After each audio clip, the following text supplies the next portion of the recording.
Salutations, one and all! This is my reaction and review to RWBY Volume 9, Episode 7. And last episode was kind of insane. I mean, holy mother of God above, Bumblebee became canon. Bumblebee finally freaking became canon.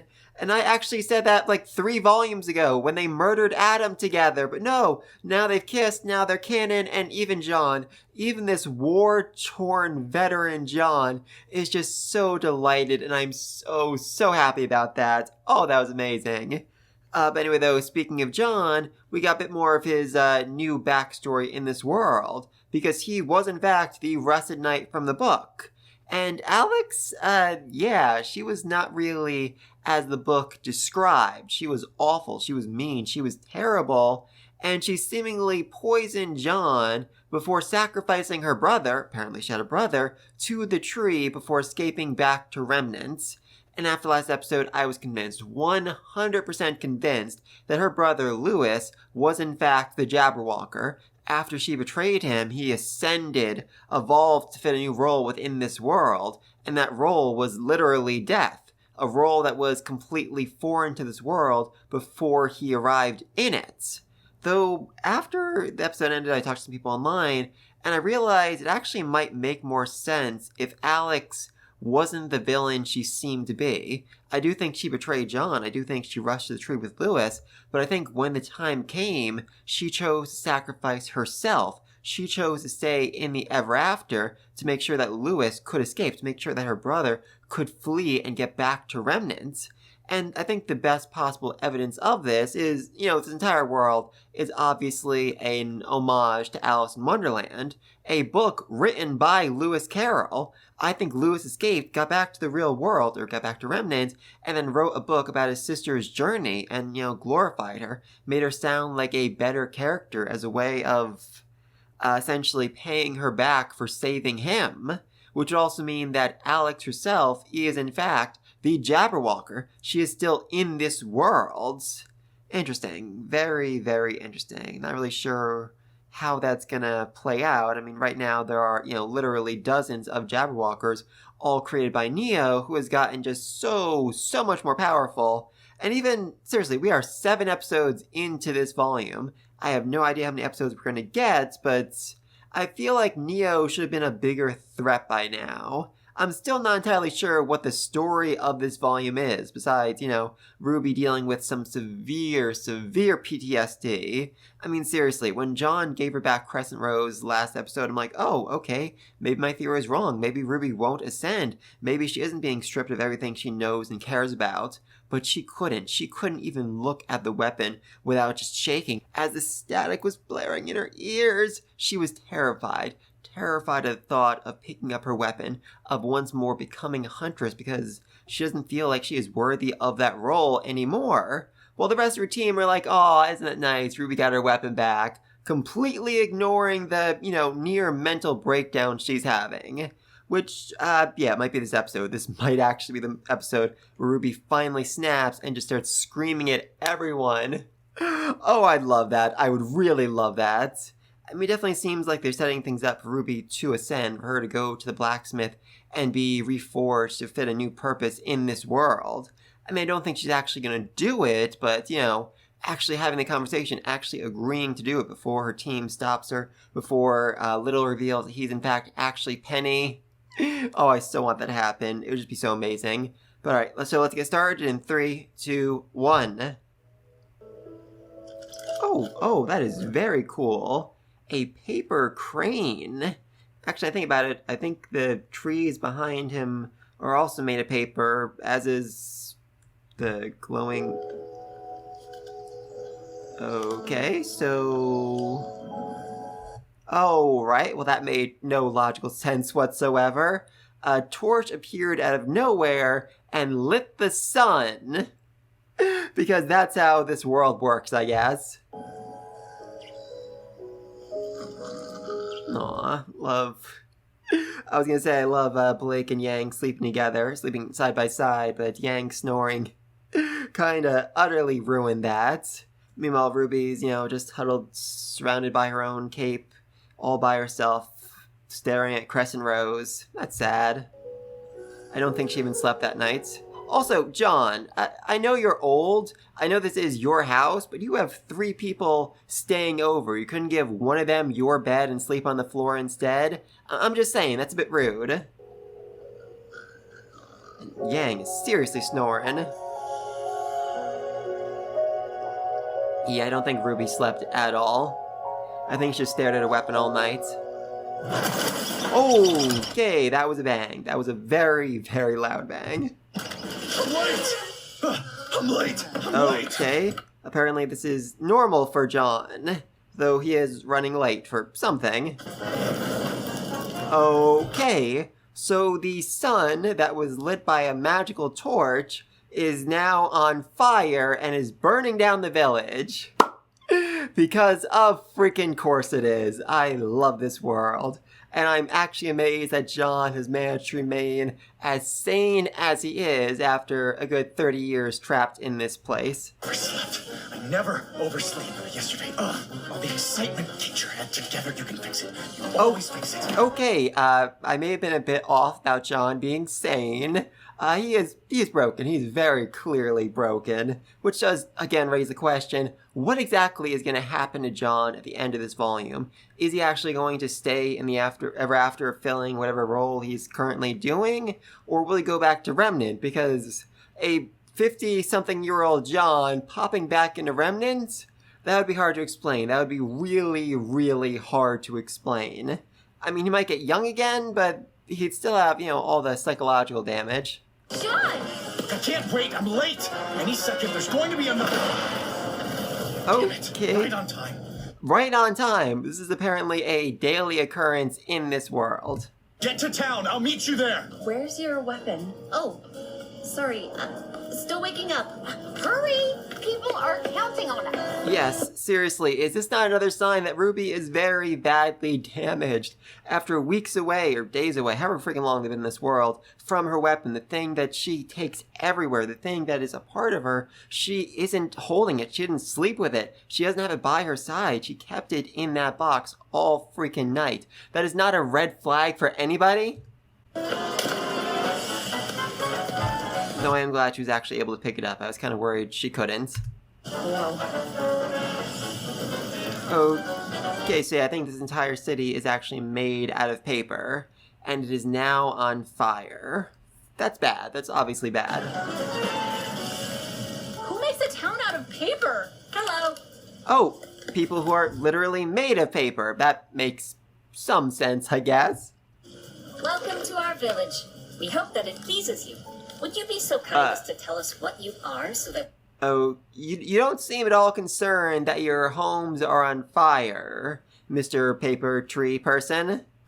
May serve you? Serve us? Your town is on fire! Thank you, Weiss. Thank you. Yes, exactly. I know Weiss has been having a lot of mental breakdowns this volume, but this time I really need to agree with her. She is absolutely right.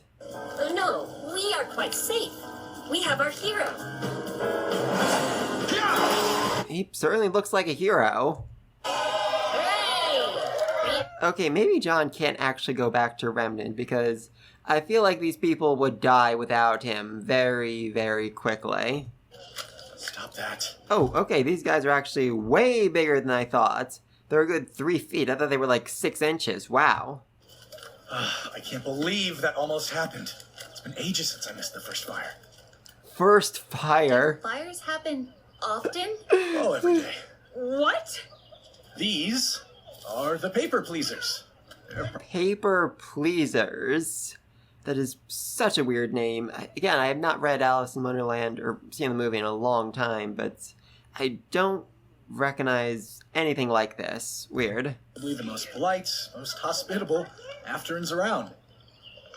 Because that's their purpose. A bit clumsy, but that also makes them predictable. I told you to hold these. Thank you, Brave Knight.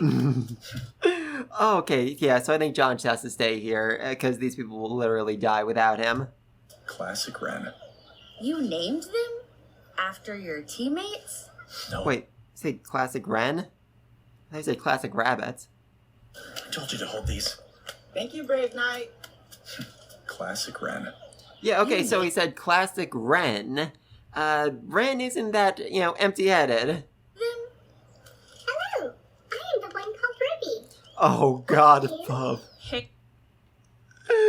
Oh, wow, that actually seemed to terrify Blake quite a bit.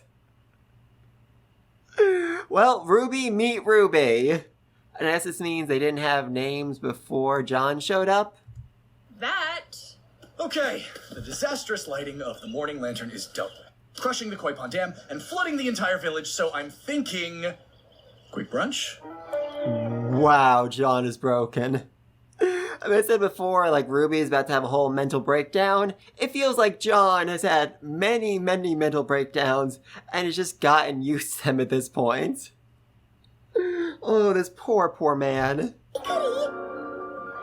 And I do love you, little. Oh, wow, okay. Blob, Flaming Flats, Cake Acres, Caker, The Garden, Crimson Castle, they've been there. Hunter Mice, they've been there. The Paper Pleasers, they're there now. And the only place they were in the garden too, which means the next place they go to is either this blank spot over here, or this place with the giant skull on it, which, does not look all that welcoming. Volcano, Swan Lake, Stinky Cheese, seriously? Green Chapel, oh, that seems very relevant. And the tree in the middle. There doesn't seem to be any paths connecting to the tree itself, though, which is interesting.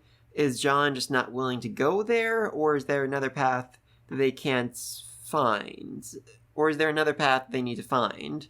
I'm not sure. Life's work. Or anything that might be able to take us back home. Okay. And he has found nothing, apparently. And what have you found? But so far, not much, but I've got a really, really good feeling about this 1 acre we saw with him. Oh God, John, are you even aware of how much time has passed? You've literally been here for decades, and you still have no idea how to get home. Of pyramids. This is the schedule of catastrophes that befall the village every day. Oh, holy mother of God above. Oh, poor John. Poor John. Honestly, after, I was going to say a year, but after a week of this, I would have burned this village down myself. Okay, save people from fire, brunch, patrol the town, check on individual people, stop Pebble Tower from toppling, secure the dam, save Ren from falling into Koi Pond, watch out for Terrible 2, the twins, I guess? Did John... Yeah, John met the twins when he was with Yang going... Wait, no, that wasn't John. That was, what's his name? Neptune. I don't think John ever met the twins. Okay, keep away from Shredder. There is a Shredder. Of course there At is. least they would if it wasn't for me and June. With it... If any traveling salesman traders come through, check for hazardous goods. If you wouldn't give it to a baby, don't give it to the... Oh, I was going to say people, but paper pleasers. Help with daily construction, beautifying projects. So paper pleasers don't get injured. Lunch. No more fried foods. Too much grease. Makes sense. They are made of paper. Tea shop fiasco. Stop the second fire. Save paper pleasers from residual water from the second fire. Nope. Check in at the sandpaper knife shop. Why does this village of paper people have a sandpaper knife shop? Help break the sand. You'd be surprised how dangerous a rake can be. Keep Oscar. Aw, he named one after Oscar. Even though he tried to murder Oscar at one point. Or at least was very, very angry at him. Keep Oscar away from anything that can be used as a kite string. Yeah, that sounds about right. Stop the goose. Big circle around that one. So apparently the goose is a recurring problem. Repair scarecrows in rice field. Repair scarecrows in rice field.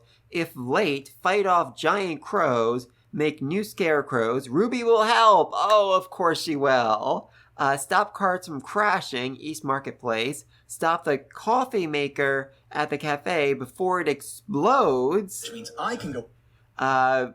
Move paper indoors before daily wind surge. Stop Nora from cumbling? I don't know the word. From lumbing, whatever. Climbing. Stop Nora from climbing Pebble Tower during the storm. Trust me, this one ends poorly. I mean, that's Nora. The other ones, they're a little bit off, but Nora would absolutely climb a tower during a storm. I think that's actually how she got her semblance. Take scissors away from Neptune. Also makes sense for Neptune. And again, why does this village have scissors? Stop the bandits, quotation mark. Interesting. Stop the third and hopefully final fire. To keep searching without... No, John. Help Kira with her homework. Oh, that hurts my soul. That hurts my soul. Stop the unfolding. You'll know it when you see it. Okay, that's a terrifying sentence right there. Take away the makeshift lightning rods during the storm. Another terrifying sentence. Get paper pleasers to bed. Final rounds. Find a way home. Somehow.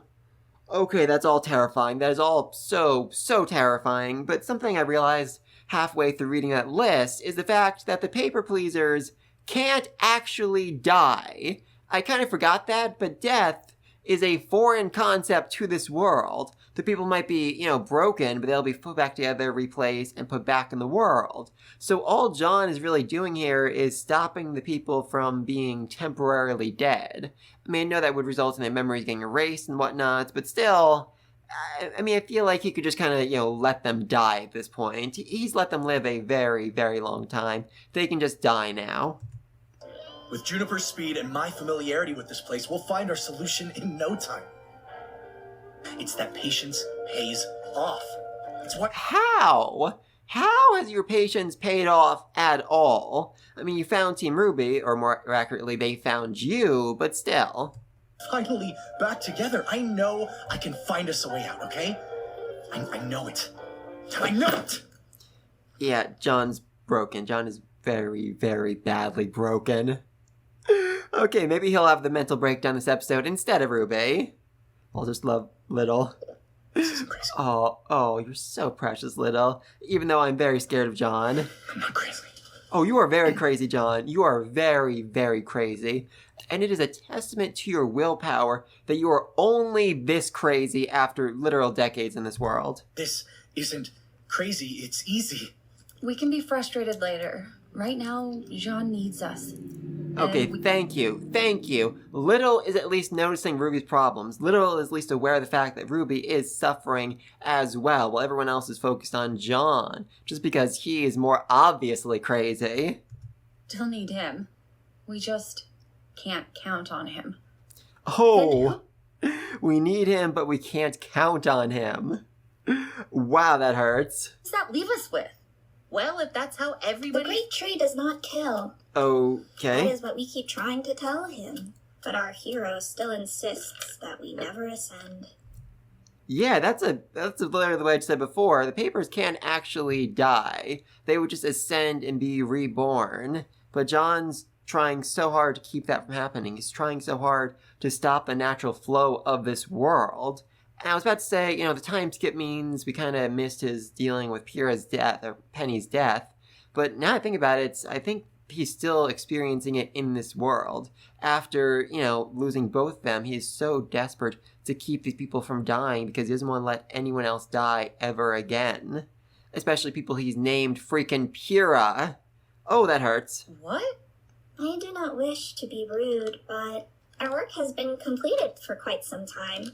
But our hero forbade it. Oh, God. Little mustache John. Honestly, he looks more like a villain there than he does right now. I mean, it's like a, little mustache, little beard. He looks straight villain right there. Then the wisest of our village suggested breaking from our physical forms so that the winds we carry... Okay, so they aren't just idiots, they are literally suicidal. They want to die. They are trying so hard to die, and Jaune is just stopping them every step of the way. Wow, this is messed up. Oh, I love it. Back to the tree. But our hero is clever and brave, always keeping us from harm. I am sure it will work this time. Yeah, they literally have no memories. They don't realize they've done this literally every single day. Wow, that is sad. So do you let people with no memory kill themselves? I honestly don't know. That is a very weird moral conundrum right there. What makes you so sure? Nothing. Wow. Oh, I love that. What makes you so sure? Nothing. Oh, that was precious. But how? He's clearly not all there. Well, I think the best solution would be for you to murder all of them by yourselves while John is sleeping. That'll solve everything. Is that what you think? Yeah, John, we all think you're crazy. It's very obvious. Is that straightforward, okay? Afterans are all either too clever, too stupid, or too crazy to trust. Wow. Okay, John. I know their memory isn't great, but that was still, really, really rude of you. Oh, why do you care- they're all sad. So sad. So much about this village. Because I can actually protect these people! No, you can't, John. I guess, is that the bandits, maybe? A little early for them.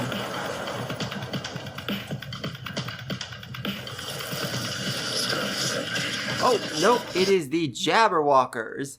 The one thing in this world that can actually kill them and not allow them to ascend. Fascinating.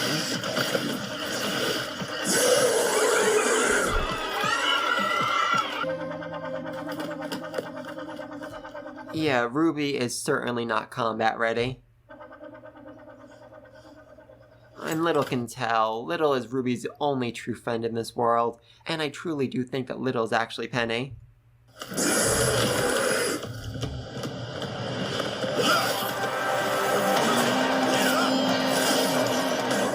There we go. There we go. Weiss's knight protecting your other knight. Love it.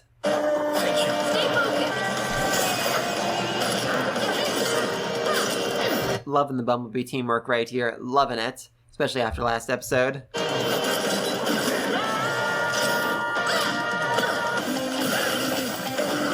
Okay, that knight was actually fairly flimsy if the Jabberwock was able to crush it that easily.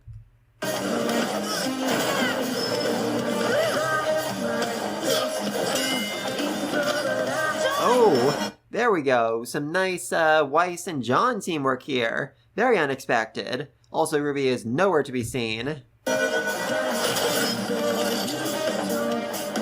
Okay, so she is literally just standing there holding her weapon, unable to even fight. That is really sad. Okay, so this is... Yeah, I recognize this. This is literally a panic attack. I know them very well. She can't even move. Oh god, RWBY, you have suffered. I mean, maybe not as much as John has, but you have clearly suffered. I really do love the first-person perspective of the attack. It really made it so we could feel her fear. So perfect.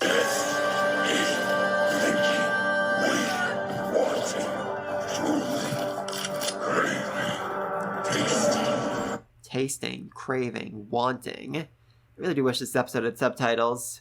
And she sees the Jabberwocker as Cinder. Oh, no. Okay, yeah. This hurts more. This hurts way more than seeing Cinder. Oh, yep, Salem. Salem is terrifying. Especially with those blank eyes. Oh, that's unnerving. Yes! Yeah, I'm starting to wonder, is that the actual real Jabberwocker right there? Because all the other ones kind of faded away as soon as they got like one good blow in. But this one's still standing. Oh, no, it broke. Oh, okay. So it wasn't more durable because it was the original, it was more durable because it actually freaking was Neo. And also explains why it targeted RWBY specifically, because Neo very much wants her dead. Hi Neo, you're looking fantastic as always. Oh, okay, so maybe it was also... I don't know what's real anymore, honestly. The walkers from the market. Well, she didn't do it by standing around. Seriously, John? That's your takeaway from all this? Why are you all just standing around? Oh, you're starting to get annoying. Really? But yeah, that is true. Neo is certainly more powerful in this world. Two possibilities there. Either one, she has already ascended, but in that case, she wouldn't actually remember that she hated RWBY, so that wouldn't make any sense. And the other is that this world is essentially based in imagination. Like, your emotions, your feelings affect it, and because Neo's illusions are, a reflection of her inner mind, she's able to have more control over them here. I don't know. I could see an explanation like that, but it doesn't sound quite right yet. I know you may not care about protecting this village, but you could at least help your friends when they're in danger. Yeah, literally running away from her own weapon. Okay, please tell me people now will realize that RWBY is broken and seriously needs some therapy. John, are any of the paper pleasers therapists? Because that'd be really helpful right now. RWBY? Are you okay? No, she is very much not okay. No, what time is it? No!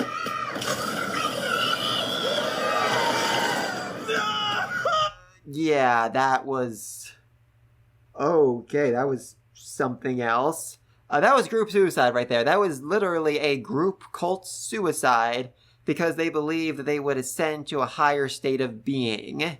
And that also means that everything John has worked for over the last several decades has literally gone up, I was saying smoke, but gone up in water. So, yeah, that sucks. Oh, Jaune. I couldn't save them. I was... Just like you couldn't save Pyrrha, just like you couldn't save Penny, just like you couldn't save anybody. was to save them. Oh, good Juniper. Oh, I love that little guy. Jaune. Right, RWBY?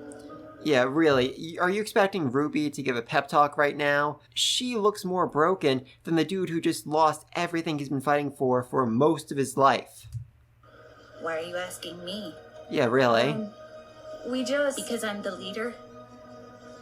Because I'm just supposed to have something to say? Yeah, kinda. Because I don't. Wow. Oh, I love that. I mean, RWBY, I fully support your, breakdown right now, and I'm going to screenshot it. There we go. But John is kind of in the middle of a moment right now, so could you let him have his own, few minutes before you break down and start screaming at everyone? That'd be great. That'd be really, really great. No time, right? Gotta get home. Gotta help Jaune. Gotta find someone who isn't just going to screw everything up. Oh, I love this. Let them have it, freaking RWBY. This is what you guys get for not realizing how freaking broken she has been for so long. And not just because of Penny, not just because of Pyrrha, but literally, I think since the death of her own mother when she was a little bitty child, she has needed therapy so badly, and the world has failed her. Gotta stay positive, right? Smiles all around. Seriously, Yang, you are defending Blake from RWBY, from your kid sister, who you have failed so badly in this moment. Are you freaking kidding me? Maybe even finally get our feelings sorted out. Oh. Good for you, by the way. We're all so happy for you. Holy mother of God! Holy mother of God, I was not expecting her to go after Bumblebee for becoming canon. Oh, that is amazing. Hey, I'm sorry. Is this a bad time? Are we supposed to be mourning Jaune's make-believe friends? Oh, God, she is ruthless here. Seriously, just send this RWBY against Salem. She will cut her to shreds. Gone because of you. That didn't work. What about you? It's all about you. Wow, okay, John, that was a pretty good argument back. I was expecting you just to hit her, but yeah, that works too. Jaune. I'm sorry, Yeah, John didn't mean it. Ruby kind of meant it. John, not so much. She's just really tired. I know I'm not okay. I'm not right, but on that bridge, I was the only one that could do it. I was the only one. Yeah, okay, so this is John's breakdown about, murdering Penny, which, again, even now, I have to applaud him for that. Not because I thought it was a good thing by any means, because he had the strength to do it. He had the strength to take the life of someone he cared for, someone his friends cared for, someone who was innocent because it was the greater good, because it would save the most people possible. And that was just so amazing, and I'm so happy that he did that. God, that's such a weird thing to say.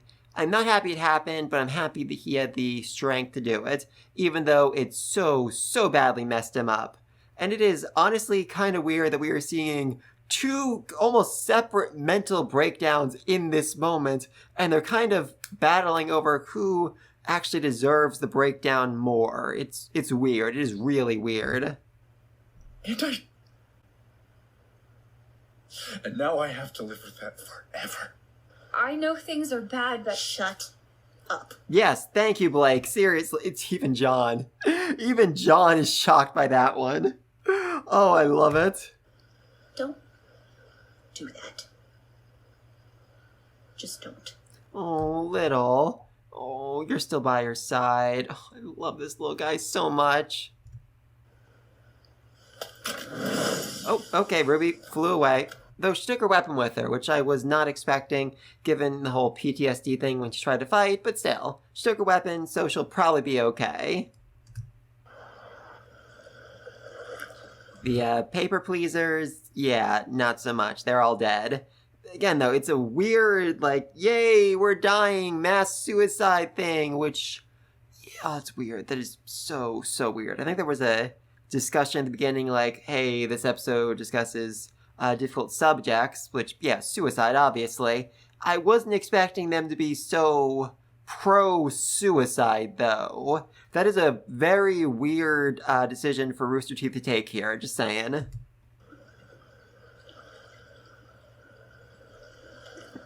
I do hope we actually get to see what happens next, the paper pleasers, though. What do they get reborn as? God, and just hear the waves. Oh, that is sad. That is so sad.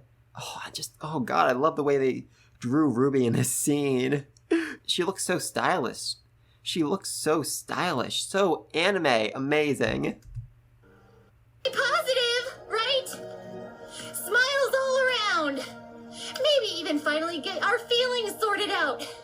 Good for you, by the way. We're all so happy for... Wow, seriously, Ruby is so brutal in this moment. She utterly eviscerated everybody. And I do think they kind of deserved it. I mean, Ruby is essentially a child. I mean, they're all children. Ruby's like 2 years younger than the rest of them. And they've basically, taken her mental health for granted. They've assumed, oh, Ruby's always positive. Ruby will always make it through. Ruby will always be fine because she is a true huntress. And just the wear and tear over the years has slowly degraded her to the point where she just broke. She fully broke, attacked everybody, screamed in their faces, insulted them, and it was so absolutely perfect. I will say, though, it was a strange choice to have John have a mental breakdown while Ruby was also having a mental breakdown. I really did not see that coming, and I don't know what to make of it, because it felt like John walked out of it a healthier person. He really, accepted that he failed to save Penny, he failed to save Pyrrha, he failed to save Paper... Oh, God above. Are you freaking kidding me? P for Penny, P for Pyrrha, P for Paper, P for Pleasers. Oh, God above. At this point, I feel very concerned for any character in the series who they introduce with a P name. Oh, that is some dark foreshadowing right there. That is some seriously dark foreshadowing. But anyway, though, like I said, John had his whole breakdown, yelling this is all Ruby's fault, that she made a decision to try and fight Atlas, and because of that, the people suffered. Because of that, he ended up falling down. Because of that, Penny died. I mean, Penny probably would have died either way, but still, this is all kind of Ruby's fault as well. Though, the rest of the team are like, hey, we're going to follow Ruby. We're going to do whatever Ruby wants, and we'll put all the burden of choice on Ruby's shoulders. She made the decision, therefore it's not our fault. Oh, that is interesting. But John getting his emotions out seemed to help him. He seems better as a result of it. And I feel like, the rest of them, Yang, Blake, and Weiss are going to be able to help John out next episode, process those feelings, get through things, and eventually, regain a bit of his mental health. Probably not a lot of it, especially after the mass suicide he witnessed this episode, but, maybe some of it. Meanwhile, Ruby, I think she is going to not necessarily ascend, but she will be given the offer, and she will very much consider it.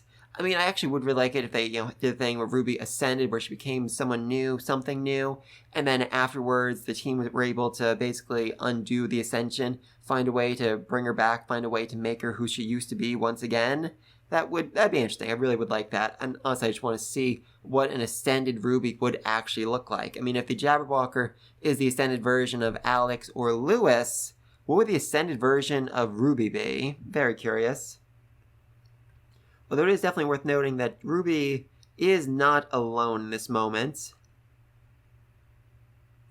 I mean, as she's having like this full mental breakdown, Little is by her side. Little stays with her, so he's going to be able to, basically talk her through whatever she's feeling moving forward. Little's never put any pressure on her. Little's never, asked Ruby to be, this big, strong leader who keeps everyone safe, who keeps everyone happy, who keeps everyone moving forward. All he's ever asked of Ruby is to have a nice place to nap.